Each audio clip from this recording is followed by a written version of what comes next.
Well, hey everyone, and welcome to Inside the SPL. We're doing another player spotlight, and here we're going to be sitting down with none other than NeilMah, or NeilMah, wherever you want to call him, that comes through from the Knights. And first off, you've been playing for quite a while, so I guess you've got a long history here in Smite, and as much as people might know your name, they maybe don't know as much about you. And so that's what we're going to do today. We're going to try to break down, figure out, how you grew up to become who you are, I guess, is the better way to look at it. So, first and foremost, where are you from, man? Where'd you grow up? So I'm Canadian, first off. I'm from a city called Edmonton, which is in the province of Alberta. It's probably about a million-ish people with all the surrounding little areas. And yeah, but it's a nice part of Canada. Pretty cold, though, in the winter, for sure. And now that you've said that, I can just barely, but you can kind of hear the Canadian in the abouts. You have to listen very closely to what's there. You're from Edmonton, and this is going to get completely off topic from my actual script, but did you grow up, rooting for the Oilers and stuff, loving hockey, or was that not really your thing? Yeah, we definitely rooted for the Oilers. I've never been much of a hockey person myself, but obviously whenever they make a playoff run or anything like that, you got to be rooting for the Oilers. But we haven't really been making any playoff runs for a while, so... Unfortunately, not a whole lot to root for, but you always got to be ready for the up and up. Everything, you got to have everything with a positive outlook. So we'll be back one day. Maybe one of these days you'll be able to make a bet against Cooper and see how the Lightning are doing, but that's in the future. We'll have to see as things go on. But so you're growing up in Canada, which I guess is already kind of fun, but different than I think, depending on where people grew up, they're used to. So what kind of things were you doing when you were growing up there in Edmonton? I was playing a lot of soccer. Obviously, I think my two biggest priorities growing up were soccer and school.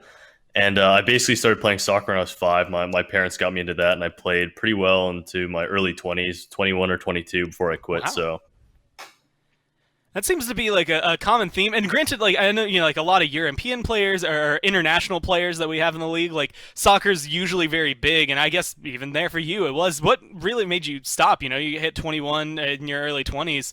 Was it, just switching to competitive gaming, or was there something else that really kind of took you away from it? yeah, for me, mostly it was just I had lost a little bit of the passion for it. I was starting school as well in university. And I was playing, I think, throughout my second year of university, I was still playing soccer and just juggling your social life. I was getting more into competitive gaming. Soccer and school was a lot because I was playing quite a few times a week for soccer. And just, it was the thing in my life out of all those other priorities that I felt I lost the passion for, like I said, and just didn't really make the most sense to keep pursuing, right? I wasn't really going to go anywhere with it. I really enjoyed it growing up, and it was awesome for all the social experiences, just for staying in shape as well. And then also it was fun, but yeah, as you grow up, sometimes you have to leave some things behind. And for me, that was soccer for sure. Well, it still sounds like you ended up enjoying it. Was that a big thing, for you growing up, was that a big thing that helped you maybe relate with your family? Was that something that was maybe, as you said, you kind of grew out of the passion for it? Was it something you had wanted early on, or was that something that you were like, okay, this is what I'm doing, and then finally, in your early 20s, you latched on to something else? I definitely really, really enjoyed it basically through the whole time I played it. I think it's kind of hard to think about this when you're young and going through it, but I think retrospectively, I think it was really important for me socially. Just building social skills, interacting with a lot of different people who I wouldn't have through sports. Just a lot of different personalities that you wouldn't normally be friends with that you're kind of forced to because you're in a team with. So that was really great, just getting to know a lot of different people, learning how to interact at a young age. And then also throughout high school, too, it's just a lot of fun. Gave me another avenue playing on the soccer team to meet a lot of other people in high school and middle school as well. So, yeah, I really appreciated soccer growing up, and I think I got a lot out of it, even though it wasn't really something that changed my life, at least now. Yeah, hey, it helps you grow up to become who you are now. Yeah. So it helps you get here no matter what. So, another thing that helps you grow up into who you are is kind of your family. Tell me about your family, your parents, any siblings. What was it like growing up there? Yeah, so I'm from a family of 4, including me. So I have a brother and my 2 parents, mom and dad. It was always really good, really supportive household. Pretty well off, so we didn't really have to worry too much financially or anything like that. It was a really great upbringing like that. So it was just kind of go to school, come home, play soccer. Your parents are there. My brother, 4 years older than me, so a bit older. Sometimes he'd be a little bit of an antagonist, but all for the best, I'm sure. Can't be having everything too easy in life. Poke and prod a little bit there, like normal sibling kind of stuff. Yeah. So, nothing too out of the ordinary for my childhood, to be honest. So I'm just really thankful and appreciative that I had it so good growing up, for sure. And that's I have a sister that's about 5 years older than me as well, and like at this point, it's really weird because I feel like me and her are the two maybe closest in our family. Hmm. Do you have that kind of same thing going on with your brother? Yeah, me and my brother, like he's really really busy because he's a doctor. So you have the gamer over Oh here, wow. and he's a full blown doctor. Yeah, really really good at what he does. So he doesn't have a lot of time. We don't talk so much anymore. But Mhm. every time we do get together, it's like we haven't really skipped a beat. We get along really well. We're very different in terms of our interests nowadays and what we do in our Yeah. free time. But like we always have a really good understanding of each other. We always make each other laugh. So yeah, me and my brother, not so much alike nowadays, but definitely still click really well. Well, hey, I'm guessing he's super busy as of right now with everything going Absolutely. on in the world, and I'm Yeah. happy that there are people like him out there as well. So, congratulations, I guess, to your brother and for you to have an awesome brother like Yeah. that. Were they, very supportive? You said kind of helping you get into soccer and things like that, and relatively normal upbringing. But when you started, moving at least right now, you don't live nearby any of them. Is it easy to kind of keep in contact with that? And are they really kind of supportive of what you've kind of gone on to do?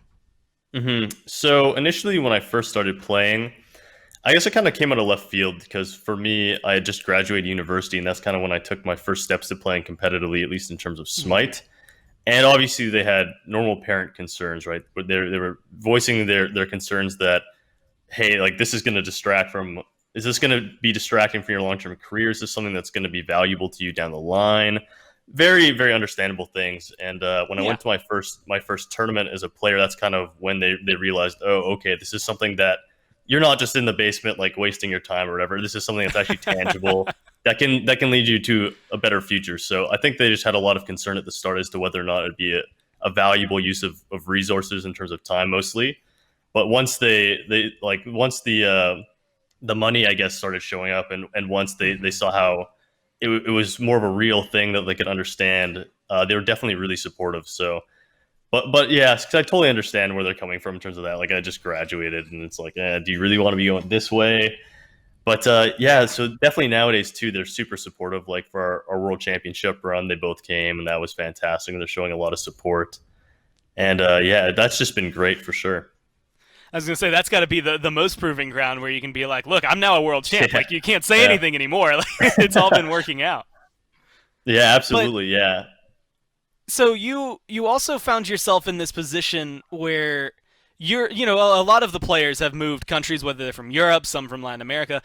Coming from Canada, it's maybe not as big of a culture shock, but was that still something that was maybe kind of difficult, especially when you were first talking about it, where you're like, all right, so hear me out. I'm gonna move to Atlanta, Georgia, to play video games professionally, at least for the foreseeable future. They thought it was really cool. Like you said, not really too much of a culture shock here. But Hmm. at that point in my life too, I mean, it was just like they've always been really open to experiences like that, like go travel, go try something new. And moving to Atlanta was kind of on that line as well. I think for some of the players who are a bit younger, since I'm 27 now, it might have been a little bit more concern for their parents. But since I'm a bit older, it's not so concerning for them. They're like, he's a grown adult, he can Yeah. take care of himself. And to answer your question earlier, yeah, we talk like every Sunday, anyways. We FaceTime, so it's pretty easy to keep in contact. So it's not that big of a deal. So yeah, I think they were obviously a little bit sad to see me go, but at the Yeah. same time, we still keep in contact, and it's not too far to go home, so it's not that big of a deal. It's not like I'm flying to Asia and they're never going to see me again, kind of thing. So Yeah, you can always come home for Christmas at that point, right? So they'll exactly. still be able to see you throughout all of that. And it sounds like at least in terms of being able to kind of get you into a competitive mindset and kind of flourish into the player you are now, they were not only very supportive of you transitioning kind of from soccer to Smite, but also like loved kind of helping you in that competitive mindset. And originally one of my questions was what helped you get competitive. When did you start that? It sounds like soccer, but when did you start getting into games, whether it was competitive or not? Like the first game you picked up and started playing, and you were like, okay, I could do this a little more. Yeah, I think I can't remember if it was my dad or my brother really who got me into gaming. I expect my dad because he bought us like a Super Nintendo or something. We had Duck Hunt and some Teenage Mutant Ninja Turtles game, and I was Yeah. really really young. I must have been like 4 or 5 when I played my first video game, and my brother and my dad would play XCOM, like the original one on the computer and whatnot. So I was introduced to gaming pretty young, and I remember playing like the original StarCraft and like Counter Strike like 1.6 with my brother because he introduced a lot of those games. He'd find them, Hmm. being a little bit older than me, and he would load them up, and I would watch him play, and then I would hop on after. And so, yeah, from a really young age, I was playing games, and I always having that brother too, really competitive against him as well. Always wanted to beat him. Always wanted to show that I was just as good or better than him. So, yeah, it's kind of just started from a really young age and gone from there. Did you ever, when you were playing in those games, did you ever see yourself like professionally playing, or were you just always like, okay, I got to beat my brother. As long as I do that, I'm the best in the world. Well, when I was young, professional gaming was not even in Yeah. anyone's mind, right? No one was like, "Oh, I'm going to make money doing this," right? I always knew, basically from a young age, every game I played, I was always really, really good at and really competitive with my brother. Like I remember playing Halo One and being really, really good at Halo One.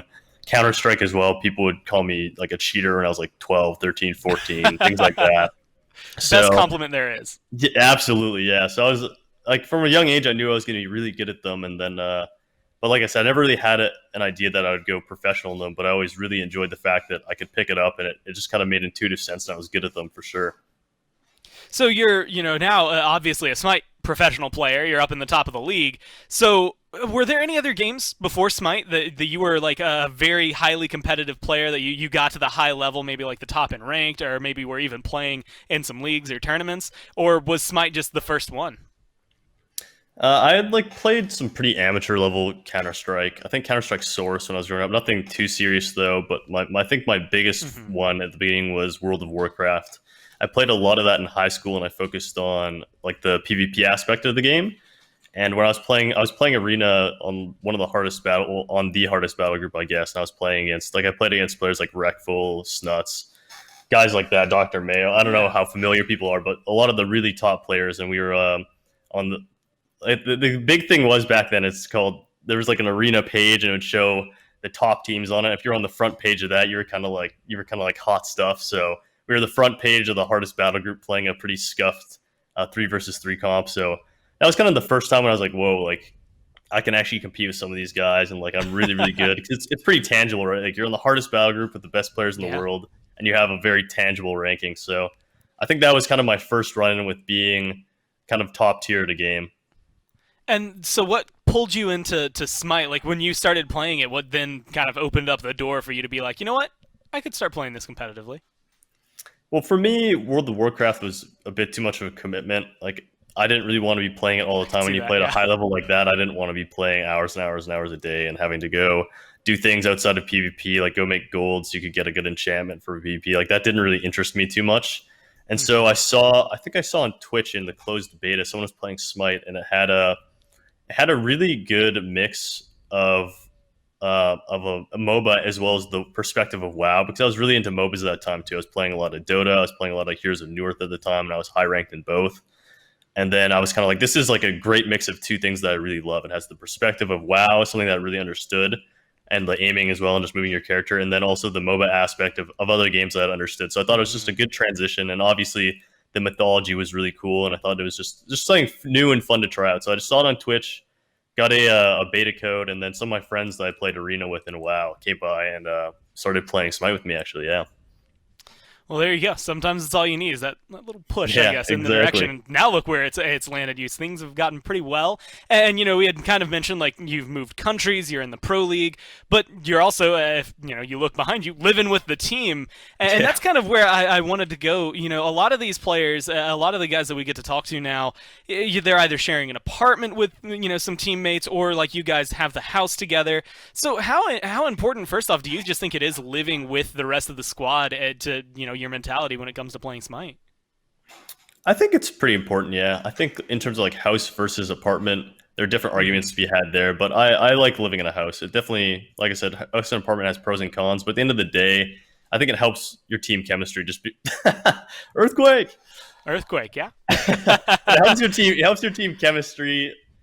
Just because you're actually friends outside of the game, right? It's so much easier when you all understand you like each other, and it's not personal to bring up issues with the Hmm. team. Everybody respects each other a lot in our team as well. So just having that dynamic where you can step away from your computer, and instead of like maybe not seeing each other for the rest of the day, you're still in the same house, being Yeah. like an hour after things cool, like, hey, like maybe we should look at this. Maybe you think we should do this differently. What do you think about this pick versus that pick? So I definitely think it helps Hmm. your team play out a lot, and it's also just a lot of fun. Like it's just been a lot of fun getting to know everybody on a more personal level for sure. So would you say, like, when it comes to playing, you have, let's say, a big professional match, right? You guys have been on the big stage, so nerves maybe aren't as big a factor. But now that you've just kind of spent a lot of time with each other, does that make it a lot easier to just kind of go into the game and be relaxed in these competitive settings, even if things start to go a little wrong? I don't think that it really helps us be more relaxed personally. Like I think the bigger thing is just the dynamic within the team out of game is a lot better. Like people, like I said, people just take things like when you're online, you don't know people that well, and you give them criticism. Yeah. They're probably more likely to take things personally. I think that for some teams, yeah, that's the case, but for our teams, I don't. For our team, I don't think that nerves are really too much of a factor. Hmm. I think that whenever we played a tournament setting or an SPL level setting, that we kind of flourish under pressure, in my opinion. So I think the big thing about living together though is just fostering a friendship and building some chemistry for sure. Well, hey, it seems to have been working so far. I'm excited to continue watching how things have been going. But like you said, there's a lot of stuff that maybe outside of the game at least helps you, bond together. So, what kind of stuff do you and the team do to just kind of relax and hang out? This can be a before times question as well, like when we could go out to see the movies, or just what you're doing around right now.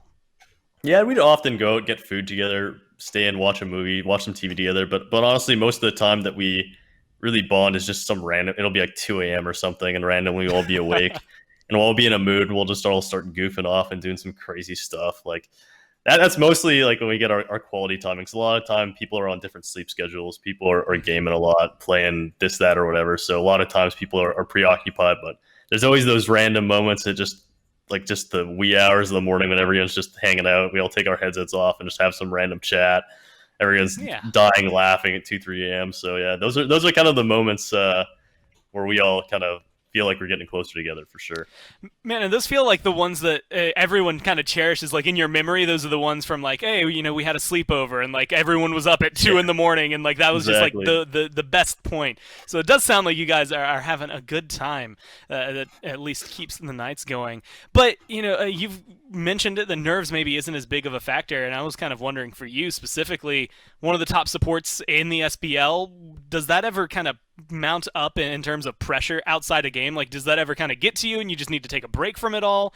Or does it never really bother you? It doesn't really bother me too much. I think when I'm playing and I'm in the game, like I'm never really feeling too nervous or anything. I've never really had any problem with that. And I think I attribute that a lot just to playing soccer growing up. Because I remember when I played soccer and I grew up, sometimes I'd be nervous before a game, nervous to start, that kind of thing. So I often started, and a lot of times I didn't want to start actually because I just wanted to relax for a couple minutes, get into the game. But I think that's something that just over time through soccer I kind of got over, and then when I came into gaming, I never really had that problem.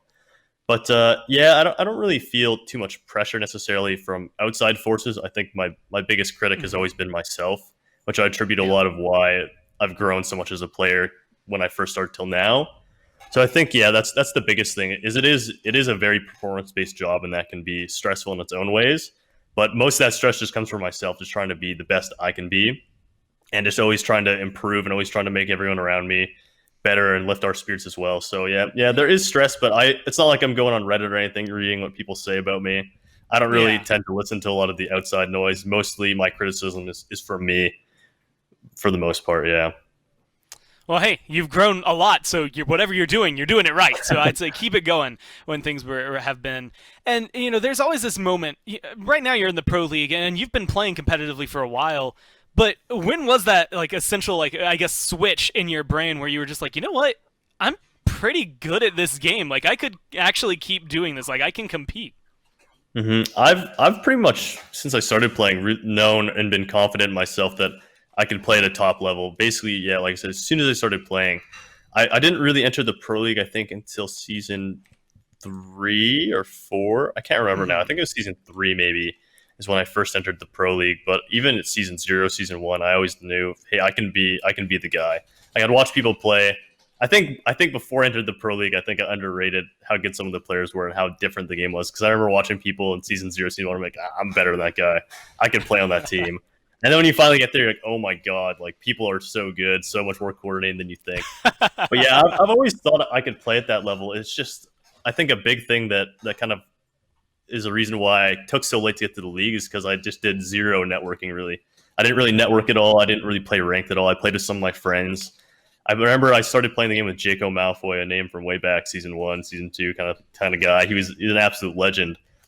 and he was like one of the only people I really played with. And then I met Kabam, and that was kind of my first experience with networking because, like I said, I just played casuals. I didn't play ranked, so no one Yeah. really knew who I was, even though I felt that I deserved to get a shot. So yeah, I just think that like I just always have been confident in my ability, but I think my lack of socializing with a lot of different Smite players kind of held me Mhm. back in a lot of ways. So yeah, like you said, you've been able to kind of come up with. But were you always a support player? Like even when you were watching back then, thinking, "Man, I'm better than these guys." Like, were you always support, or have you kind of shuffled around these roles before you finally ended up where you are? Yeah, I started out actually playing jungle. I think well, I guess when I first started playing, it was a way different meta. There was no jungler at all. It was like a 2-1-2 meta with two Yeah. duo lanes and a mid lane. But as soon as the jungle came out, I was like, yeah, let's play this. You play assassins, you got to kill people, you got to carry games. That sounds like fun. And I played that for quite a while, and I played for quite a few different teams. I remember thinking on a lot of the teams, like, I just no one's making like I felt like the support player just wasn't doing their job. Like I just don't have any space. I was the jungler and I was the one like I was playing Thor and I had to like dunk to start a fight and I would instantly die. And I was watching the support player and I was like, if you could just do like a little, if you could just engage a little bit or do this or do that, I'd have such an easier time. And eventually, when I made a new team, I was like, why don't I just play that role? Like I feel like I understand like what needs to be done. So I just decided I think I'd be really good at this, and I do a lot of communicating, and I think I could start a lot of fights and make space for a lot of people. I just felt like that role for my team when I was making a team had a gap, so I decided I would just fill that gap, play the support, and then pick someone else up for jungle. Well, it seems to have worked out pretty well for you so far. You did it yourself, and now you've made a full career out of it. So it's as much as it was maybe you kind of getting shuffled into that so that you could take control. It's definitely helped out. But you said you had played jungle. Is there, if you weren't support, is there another role that you wish you could be playing in the SPL, or are you just very happy where you are? I don't feel too strongly about playing like any other role more than the other, to be honest. Like, it would be fun to play a different role for sure. I think the only role I wouldn't want to play is the way I'm going to answer this question is ADC. That role is just so brutal. Like, playing Hunter is the most unfun thing in the game, without a doubt. Like, jungle sounds like a lot of fun. Solo seems like it could be a lot of fun at times. And mids, obviously, like, the characters are really fun and rewarding, and the skill shots are cool to hit. So I think I would enjoy playing any role in the league except for ADC for sure. Cries in Zapman right now. Oh, Wherever he it's is, a he terrible felt role. that. It was a disturbance in the force somewhere. Like things started Oh, shaking. he would for agree him. with me. He would agree with me. He's like, this role sucks, man. Yeah, just sit back, farm, and then come in 20 minutes later, see what you can do. Either way, it's been fun. But you just mentioned, a lot of the mages that in Smite are very fun to play. You have this wide god pool that you bring over there. But who's your favorite god, and why are they up there for you? That's a hard question, to be honest. I don't really There's a know if lot I of have a good ones. favorite god, to be honest. I think one of my favorite ones historically was Ymir. I thought that he was a little bit Mhm. underplayed back in the day, and I thought that he was a really cool character. I always thought his wall was maybe like the most broken ability in the game, just like a super strong ability. So I guess I could go with Ymir, but to be honest, I don't feel too strongly about one god over another. I just kind of get bored of certain gods. Like I might have a favorite god for a week and then get bored of them and then go play another one. So it usually changes from time to time. Well, hey, with over 100, I'm sure it makes it a lot easier to just shuffle Yeah. from god to god Yeah. and never get truly bored with anything at this point. So things have been going well on that front. You, though, as we've kind of mentioned a couple times, you've played competitively for a long time, whether it was on, in the before times, you're looking at season 3, season 4, etc., up to now. And I kind of think I know the answer to this. You're a reigning world champ right now, but you've played a ton of these games. Is there one that stands out the most to you in your memory when you think back and you're like, man, that was just a great game? Yeah, like, but obviously, I think like the World Championship games are the ones that stand out Hmm. for me for sure. I think specifically, obviously, the game we won stands out a lot. I actually don't even remember a ton about that game. It's a bit of a blur, but I remember the Circuit game against Splice. I remember pretty vividly because I played really, really Hmm. well, and I just felt like I was in control the whole game. One of those games where you feel like you can't do any wrong. Like every play you make is going to go well, and you just can't see it going poorly. It feels like you know what the opponents are going to do, and it feels like I knew what was going to happen exactly. But outside of that, honestly, we had a it was way back in the day. One of the just it was just a funny game. It was a best of 5 to win Challenger Cup, and we were playing against Risky Behavior at the time with against my Challenger Cup team. I think we were called Team NeilMah at the time or something stupid. Like I just named the team after myself as a joke, and we were just getting absolutely slammed. I think we were down like 3 or 4,000 gold at like 4 minutes, something like Oh, wow. absurd. and it was the last game of best of 5. And somehow we just came back and won that game, and it was just a lot of fun. It was a team I had with like a lot of my friends. We didn't practice really at all, and then all of a sudden we were winning Challenger Cup. So I think that was another one of my fond memories for sure. That's going to be a fun one to be able to turn things around for you. And so, we're getting to the point where I've had you here for a little while, and I just want to get some fast answers for you. But, like, you've played on a lot of teams. Has there been one player maybe that stands above the rest as to who you can lane with or have played with? Who I could lane with? Yeah, just someone who you've, like... Well, like, your favorite player to have played with in the past, whether it was a lane partner or not. I guess if you're support, maybe you say Zap now just to be safe, but maybe it was like a jungler from 3 years ago that was just a great guy. Yeah, that's a tough one to give like a one person, but outside of my teammates now, who I'll love to play with, I loved playing with Glick a lot. He was a lot of fun to play with. Jacob Malfoy was one of my first teammates who I played WoW with, was a lot of fun to play with. Gabon was really fun. Data Ramiber I used to play with in lane, and he's always a lot of fun. So I'd say I'm probably forgetting some people. I played with a lot of great teammates, but those are the ones off the top of my head who were a lot of fun to play with. And Met Yankee too is a lot of fun. Well, I've got one question left for you, man. This year you guys are returning as world champs, and I think that's always the goal for a lot of these players in Smite is to get back up on that stage or to get up there for the first time and lift that trophy. But what are your goals this year? Whether it's Smite or Life, where do you see yourself going for the rest of the year?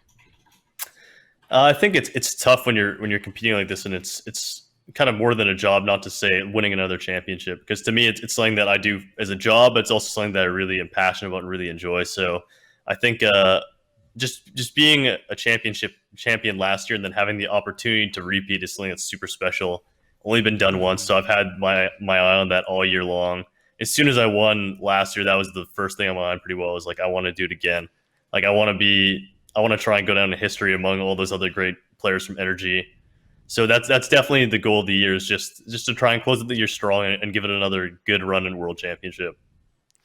Well, hey, man, I'm excited to watch it. I'm going to say for everybody, keep your eyes on the Knights, because it is one of those teams. Like, you did the same kind of run last year. Everybody, you were sitting down in the latter half of the SPL, like just on the cusp of taking down some of those top teams.